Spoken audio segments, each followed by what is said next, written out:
Not bad for a Sunday morning with the work, talk titled work. But good to see you all. Good morning. And I'll definitely try and make it as little about work. That's going to be my try, at least. So, usually, right, when we speak about work, we hear another word also in combination. Life. So, is it work or life, or is it work plus life, or is work life, or life is work? Any thoughts?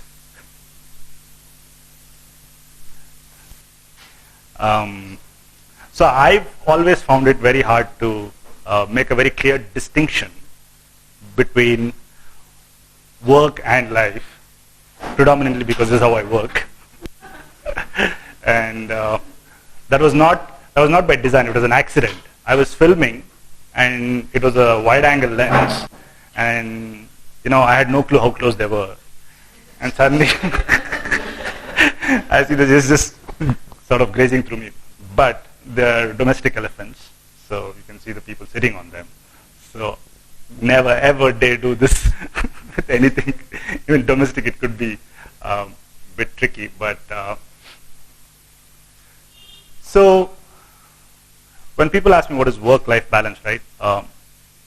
I've always had a hard time figuring out what is work and what is life, because so many times it's interspersed, and I'm sure so many of you also can't tell between work and life because one goes and the other goes into the other. So, I've been very, very fortunate, very lucky to work in very interesting places, workplaces, so to speak about. This being my most favorite workspace of all. It's I think this is about 6 to 7 hours drive from Bangalore. Sharavati, yeah, it's the Sharavati Valley. The water from Jog Falls is what this is. This is Jog Falls, the Sharavati River flowing through Jog and then coming out. This is about 7 hours from Bangalore. I'm sure now if you do one round back and forth in Bangalore, it will take 7 hours, right? One end to another. So, yeah, so work commute time is pretty much the same. This, as you guys know this is Grand Canyon. So when I went there, I was working on something else, but I always carry my camera. There's no work-life switch, so it keeps constantly switching. If there's something interesting happening, I get to work, and I don't feel I'm working because you're seeing some magical things like this. Of course, I had to get up at 4 o'clock in the morning and drive about an hour to catch the sunrise, and the temperature was, I think, -1. But all of this didn't matter until I was taking pictures. But the moment I stopped taking pictures, I started realizing all of this. Oh, it's cold. Oh, it's freezing. All of that, right? So if you're so completely into your work, then obviously you don't realize all of this. This is another workspace, the Great Barrier Reef in Australia. So I have to tell you an interesting story. Just sometimes we get so absorbed in work that you have no clue what else is happening. It could be sometimes talking on the phone or SMSing while driving, pretty much. So to go to this place, you have to take a boat and sort of go into the deep sea for about an hour and a half. And what they've done there is they have these two permanent floating structures, which are about 300 meters apart, 300 to 400 meters apart, and they have these two massive cables between them. So they say use these as guides and don't go beyond this. So I had my camera and I was like snorkeling or diving or something like that, and I was following this fish, a school of fish, very colorful fish. And I just started swimming, and of course the fish was leading me I don't know where. And after a certain point, I lost the fish because the ocean is massive. And I popped my head up, and those two structures within which I was supposed to be there, I'm easily like 400 meters or something, like really, really like far away from that. So, and it's the deep sea, literally in the middle of deep sea. And of course they have these guards who kind of have these scooters, and somebody started shouting at me, and I shouted back at him, and he came and he said, "What are you doing here?" And I had to tell him I was following a fish. Of course he didn't know what to say about that, and anyway he got me back to safety. So that's that. Another very, very, very, very beautiful place, very close to my heart. Can anybody tell me where this is? So those are zebras. Africa, yeah. Africa is like beautiful. I think after Western Ghats, if there's another place to my heart, that's Africa. And really, really, really beautiful place. And the mornings are just gorgeous. Just, people would always ask me, hey, what are the animals you saw? Because when you go there, you see like tons of animals, like unlike our South Indian forest where you have to travel. You go on, how many safaris to see, like 4 spotted deers, right? So it's a different kind of fun. So I just told them that I mostly enjoyed the light there. So you see animals, but very, very special place. So talking about work, this was my first workspace. So I used to work at Amazon back then, and like all the other 4, this was also a workspace for me. But the thing is, I loved this as much as I loved those when I was doing it. I completely was like, I was stuck in office for like sometimes 36 hours, not knowing it was 36 hours, because we were doing something interesting and writing something interesting or solving some problem which was interesting. So what I'm saying is, it's not just wildlife photography as work, which I've enjoyed or which I've had the fortunate of being there, but also this. Back in 2000, I think 3. Any of you programmers here? Okay, we've got like 2 people. Wow, that's odd. Am I in the right city? So back in 2003, when Linux and open source and programming were all at its peak. They were just starting out. We were organizing Linux Bangalores and free open source conferences, doing code marathons, working with startups. So all of that was as exciting. And even to this day, when I think about it, it's as exciting in a different way, in a different realm. So the point is, I keep saying this to people often, the process of doing whatever you're doing, and that being a reward itself, I think is the most important thing. And so pretty much this is my theme of the talk. And I'm just going to give you some examples as to how, if this becomes the mantra, the amount of things you can, the things that come your way, or the kind of things that you're able to do is just phenomenal. It's just mind-blowingly phenomenal. I started taking pictures for joy because I just love taking pictures. There was no real reason behind it. It was not like I had to post it on Facebook because there was no Facebook back then. It was not like I had to get likes. There's nothing behind it. It was just purely because I just wanted to take pictures. I went to the forest, and whenever I would go into the forest, I would see something, and I had this urge to just capture it. Basically, my funda was, you spend the weekend doing photography, and obviously what do you do? Because I had to come and work. So you can relive those moments looking at those pictures or processing them, right? So it was basically trying to extend that little bit, like trying to hack that and extend that joy a little bit. So, and I was just taking these pictures, and one of the very first pictures I took was in this place. This is a very, very favorite place. And it's a forest about 4 hours from here. Any guesses? It's probably the most famous tiger reserve in Bandipur, right. So I spent some time here as a volunteer naturalist. So I figured out, going to the jungles was expensive. Even then, not just now, even then. So one of the lodges there, the jungle lodges, I told them, hey, you know what, just give me food. I'll take people into the forest over the weekends. Anyway, you have a lot of people coming in over the weekends and you don't have enough guides to take them, naturalists or guides to take them in. I'll take them, so don't pay me, but I'll take some pictures. I'm very happy to do it, and it worked brilliantly. There was no money involved. It was just pure weekend. I got a place to stay and I could take people. And some of my most beautiful moments have been spent there. And one of the pictures I took there, this one is a pond terrapin. It's sort of like a tortoise turtle. On the safari, we saw this guy crossing, and we stopped, spent a few minutes with him, let him cross. Of course, very happy to be there, him and me both. So, And when I was taking these pictures, like I said, there's no motive behind it. There's absolutely no motive, whether I have to share, whether I have to post it, nothing. Just taking those pictures. And I would process them because I was also learning post-processing and all of that, and it was really exciting to take your raw image, convert it into JPEG, sharpen it, color correct it. So all of that was fun. I mean, that's all fun when you have like 10 GB of stuff, but when you end up with 3 terabytes or 4 terabytes over a decade, it becomes a pain. So I've been telling people that, guys, try to take a picture pretty much the way you want it to look like, because you are not going to have time to post-process anymore, because the amount of photographs people are taking on an average now is so high, because the cards are 32 gigabytes, 64 gigabytes. So there's no hard stop for you to stop taking pictures. You keep taking how many of pictures you want. So anyway, those were those days when cards were like 1 GB. So I mean, it was not as film, but it was still like 512 MB or 1 GB, and you still have to. And the raw files were quite large, so you could only take so many pictures before you can come dump it onto your hard disk. And there was no flip card to buy memory cards. So anyway, it's called a bush frog because the small little frogs, which are about this big, about 2 centimeters, 3 centimeters, and they sit on leaves, and they're found mostly in the rainforest.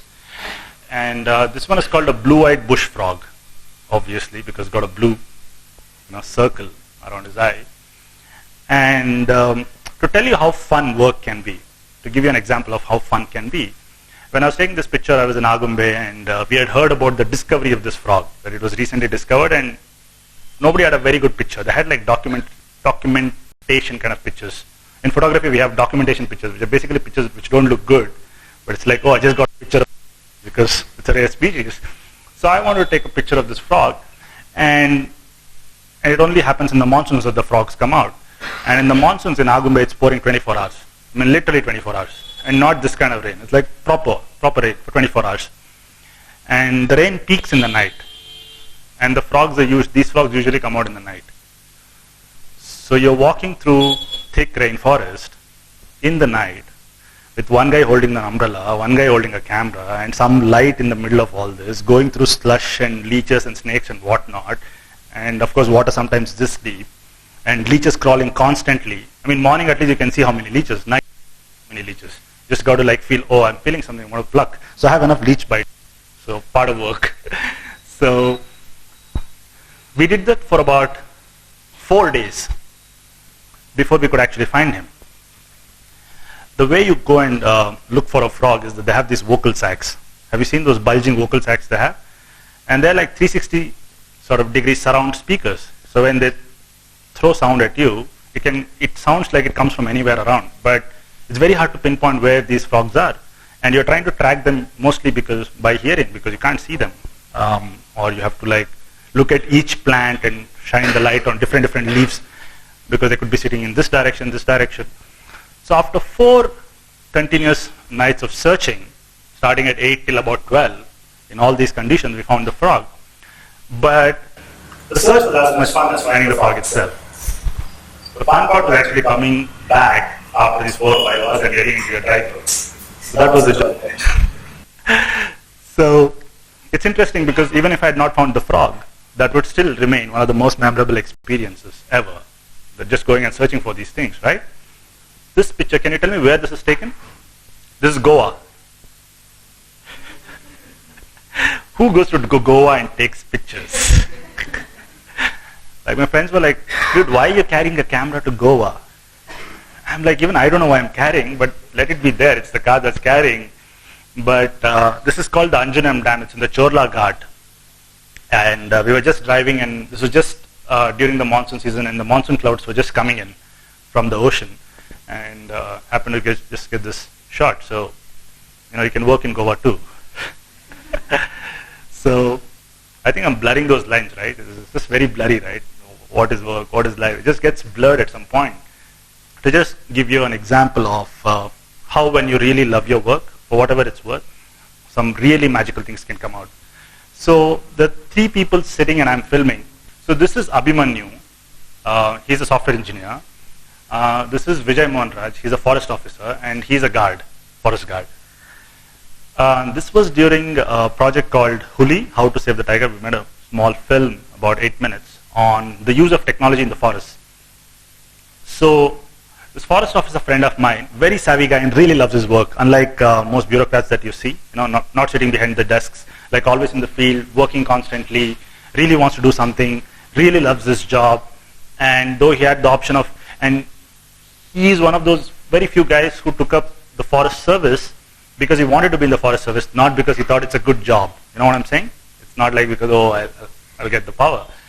So he came up with the idea to develop a software so that he could track the forest guards doing beats. Because right now, until the software was written, there was no clear way of telling how many forest guards did go out on their beats. And did they actually go out on their beats? Did they actually patrol the area? There was no way of telling. So he came up with an idea that if you had a software, if you had some way to track it, irrespective of where I'm sitting, if it's a 600 square kilometer jungle and there are like 60 people going on beats, I can still have some way of understanding where they're going or what are the areas they're traveling. So Abhimanyu is another forest sort of wildlife enthusiast who's a software engineer. And he said, hey, you know what? I know how to write code and I can help you build this. So between both of them, right, with his idea and his execution abilities, they built a beautiful software, which essentially what it does is these guys, when they go on the morning safari, morning beats, they take this GPS with them, and the GPS tracks their whole path, and then they have annotate or write down if they see something special, and they come back in the night into anti-poaching camps right in the middle of the jungle, where they have signal boosters and stuff like that and laptops, where they send the data every night. So irrespective of where you are, you can access that whole data because it's all online right now. So I found this idea really interesting and exciting, and I said, hey, you know what? We need to make a film about it. Let's do something about it because it's a very interesting concept. So I'll tell you how it worked, right? So he initiated the process to get the software out. He built the software just purely out of interest, and I made a film, and the film was very useful in showing it to stakeholders, basically bureaucrats and top officials, as to how the software works. Because if you give them a 30-page report, mostly people are not going to see it. At the moment they saw this 8-minute video, all of them understood how cool this technology is. And then it went on to win multiple awards. That technology went on to win multiple awards, and it's now being sort of deployed in different places across the country. So it's brilliant when people do things just cross domains, because if you see this picture, right, like there's somebody who's doing the filming bit, there's somebody who's the bureaucratic head who has the power to allow us to do it, then there's a technology guy who's helping with technology, and then there's a forest guard who's actually taking this whole thing and executing on the field, right? So that's the story here. Collaborations in work. That was like we knew each of us, and that's how that collaboration worked. And these are tree ferns in Tasmania, in Australia, right? This is a forest called the Tarkine rainforest. It's the second largest cool temperate rainforest in the world, and the largest in the southern hemisphere. So the reason I'm showing this picture is that this is another example of another collaboration, but not a local collaboration, but how you can collaborate on the internet or with using your mediums. So I was going to Australia, part of a conference, and one of my friends said, hey, you know what, since you're into wildlife, you should meet my friend who runs a wildlife sanctuary in Tasmania. Basically they rescue animals which have been hit by vehicles or something like that, and they rescue, and they've made a little sanctuary, like it's sort of like a zoo, but they take care of them and you can go and visit them. So he connected both of us, and I just showed him the video of the how to save the tiger video, and said, hey, this is the recent project that we completed. He got so excited, he said, hey, can you come and do something here? I said, do what? He said, I don't know, we can do anything, because I'm starting this trekking in this place called Tarkine, which is super rare and exotic, and we want to start eco-friendly activities there, like trekking and stuff like that, so that it's not taken over by mining lobbies. We want to prove that there's enough case for ecologically sustained job opportunities, and you don't have to do mining to get jobs. So I said, fine. He said, what does it take you? Like what? How much should we pay you and all that? I said, nothing, just feed me when I'm there. And I just happened to go there, and we did a video, spent some 3 days in this incredible forest, and came out with the video. It's online on our website. I can give you a link, you can see it. The point is, collaborations in work are possible not just locally. It can just happen anywhere, as long as all of you are doing it organically and really love what you do. This is river turns. So we made a movie on the river turns. We spent 6 months in one of the most beautiful lodges in Karnataka called the River Turn Lodge. It sits on the backwater, and thousands of these birds come in summers to roost. And so what is happening is, the male, of course, to woo the female here, has got a fish. See, in that whole clump, the female knows the fish is for me. Interesting, right? So, got to see a lot of behavior, feeding, courtship, fighting, ego battles, everything. Everything that you see in the human world, got to see it there. Amazing fishing skills. Amazing fishing skills. And they're really fast. They go like this and come out like this. And I'm like, wow, I didn't even catch that. So we had to use some high-speed cameras to sort of understand what is happening, because 1 second they're there, the next second they're out with the fish. Very, very interesting behavior. And when we were filming this, show you how we were filming this to give you a...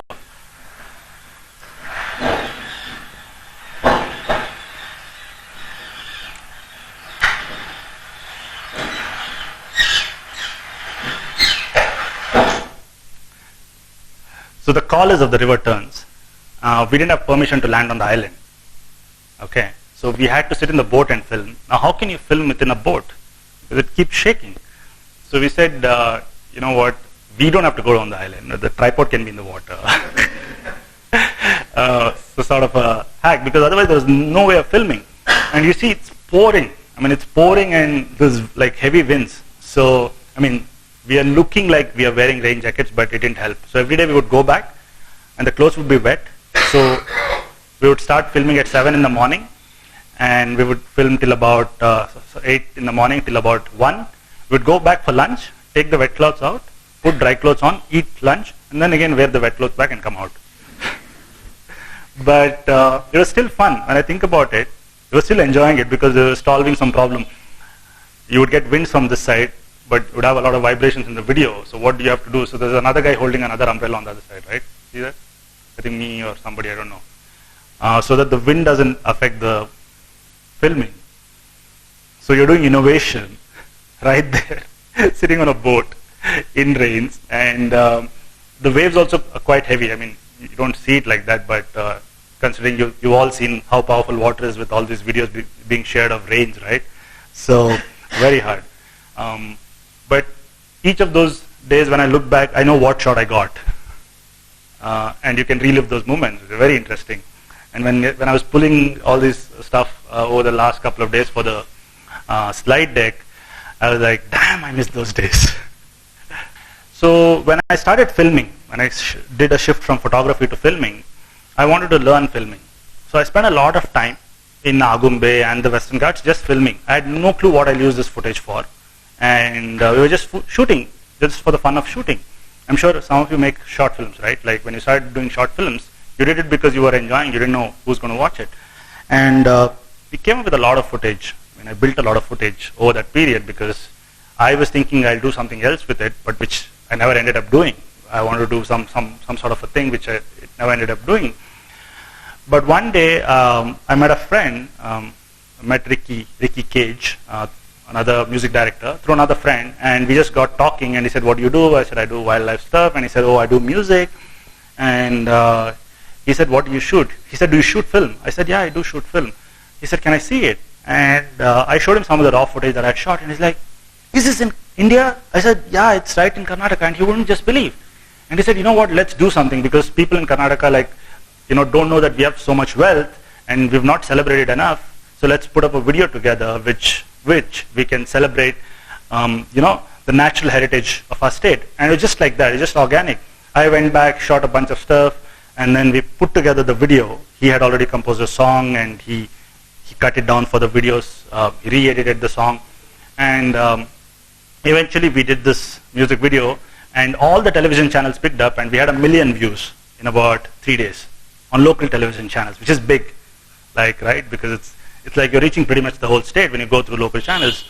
And on YouTube and all that, we got like multiple hits, and considering it's in Kannada, people, the number of people who understand Kannada who are online is very limited. We still could manage about, I think, close to, more than 1 lakh views, because a lot of people would download and upload it on their own YouTube channels. So we figured out that it's being shared elsewhere, and so that became a big hit. And about 6-8 months ago, he won a Grammy, and we got speaking again. I said, hey, I have a lot more footage. I think we need to do another version of it, because people keep saying, hey, it's only 2 minutes, it's so short. So we decided to do a 3.5-minute version. And why I'm telling you this is, when I shot the footage, I had no clue where it would go. But I just shot it because I just loved shooting. And the content found its own path, and it's come out like this right now.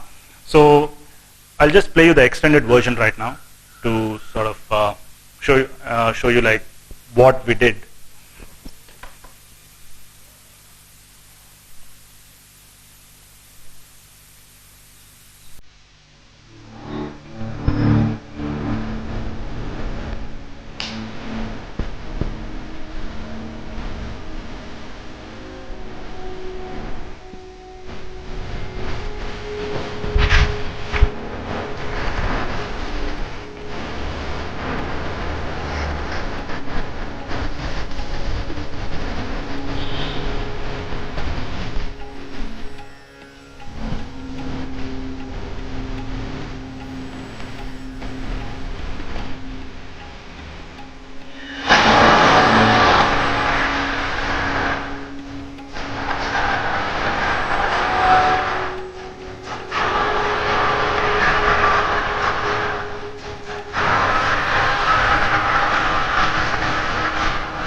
Guys.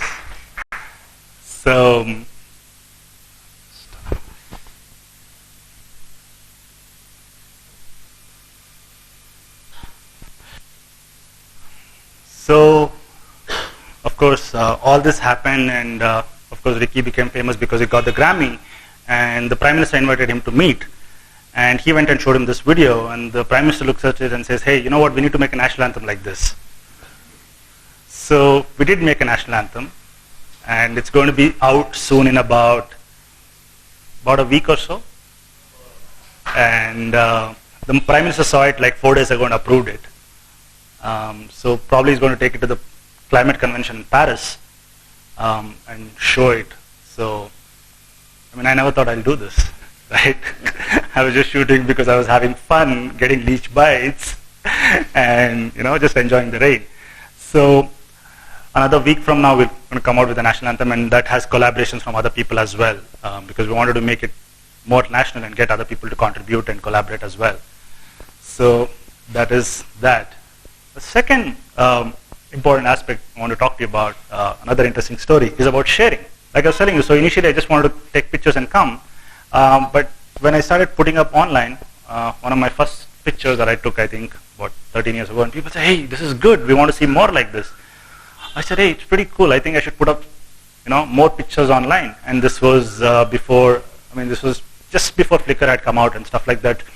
So since I knew programming, I built my own website. So I said, let me write my own code, and built my own website. That was exciting too. Put your own website up, coding it yourself with content that you took. So put up all these pictures, and those were the times when open source was like, going through its peak. And there was another license that came out called Creative Commons. Have you heard of Creative Commons? It's basically letting your work free of cost for all mostly non-commercial purposes. It's like the opposite of copyright, saying, you don't even have to ask me for my permission. You can take my stuff and use it for non-commercial purposes. So I just put all of my content, which is on my website, on Creative Commons. And one day I went to take pictures of this freshwater jellyfish that you saw in the video. It's like this translucent kind of a thing.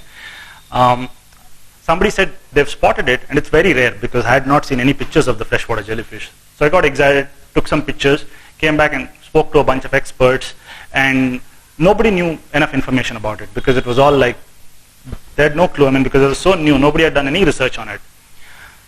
So I said, let me just tag it with its scientific name and put it online. And I put it online. And after 3 years, another friend called up and said, hey, we've spotted it near Hassan. Do you want to come and take pictures? I said, sure. And that's just the night before I left to Hassan, I was Googling and trying to see if I can find any more information about this species. And I found a research paper which has been published, which had all the information, and the pictures were mine. And they credited my pictures saying, we found these pictures here, pictures create Amoghavarsha. So what I'm saying is I had not even any clue that they had taken this content to actually publish a research material, but since it was on Creative Commons, they could just pick it up and use. So not knowing that somebody was researching, and the researcher not knowing that somebody was taking pictures, because I'm good at taking pictures and they're probably good at researching, we could collaborate without knowing, right, and come out with the body of material. So I keep saying this all the time that, if you have good content, share it, because I've also made money by sharing and giving stuff for free. Sitting on the hard disk is not going to help anyone, right? So that's a quick story about sharing.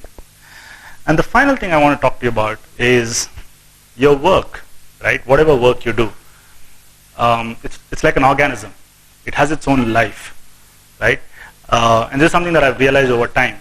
With the state anthem or the national anthem, you put the content out, and people are sharing it on WhatsApp now, right? So it's going on WhatsApp. So you don't have any clue about what all it can do by itself, because the work itself becomes an organism. Think about open source programs like Linux. Somebody wrote Linux, long back, Linus Torvalds, and today everyone is using Linux. He had no clue Linux will become what it is becoming, and other people are developing over it. It's not just him. People have taken the software and rewritten and made different versions. The Mac came out of it. Multiple things have happened. So if you look at open source software, or if you look at Creative Commons art as well, people can take it and have their own expressions on it, because then it becomes its own organism. And a brilliant example about this, which is making it open source, just unleashes a new wave, and the life of your content or life of your work can get extended in multiple ways. So when we did this film on Kali, the river Kali, I don't know if any of you watched it, some of the most beautiful places we saw. See that hamlet there? It's like 30 kilometers from any of the closest motorable road, and very close to the place where the river Kali originates. And when we went to film this story, when we went to film the river, we found more interesting things, right? We found the story of this grandmother who's 100 years old, and she has her own story because she's hardly stepped out of that village. And when we started building that story, you realized we went to do a wildlife film, but we ended up doing a human, wildlife, biodiversity, water, all of that are so connected that we realized, and we came out with a movie called Kali. And so again, Ricky saw this and I said, hey, this is really cool. Can I make a music video out of it? I said, sure. What do you want? He said, nothing. I said, yeah, then go ahead and do it. And I was traveling, I was not even in Bangalore for the last 2 months. And he just took the film. He composed a piece of music by himself and got it edited by another editor and wrote to me saying, hey, this is how we've edited, what do you think? And I said, hey, these are the things that can get changed. And over email, over I think 4 emails, we got a music video done. And we've still not published it anywhere yet because we still don't know what is the right place to publish it, and we've not figured out a plan of where this music video will go. But I had never thought that Kali, the film, will become a music video. This is what I'd like to sort of end with. That when you do something because you enjoy the journey itself, and even if you don't reach your goal, you at least enjoy the journey. But if you just focus on the goal and you don't enjoy your journey, you don't get to the goal, you don't have the journey either. So that's the only thing that I've always kept in mind when I'm doing something, whatever it is, whatever kind of work it is, that am I enjoying this process of doing it, right? And when you do it just for that pure purpose, a lot of things can happen, and these are just some examples of what all can happen. And none of them were planned, right? So it's pretty much what I'd like to summarize with. Thank you, guys.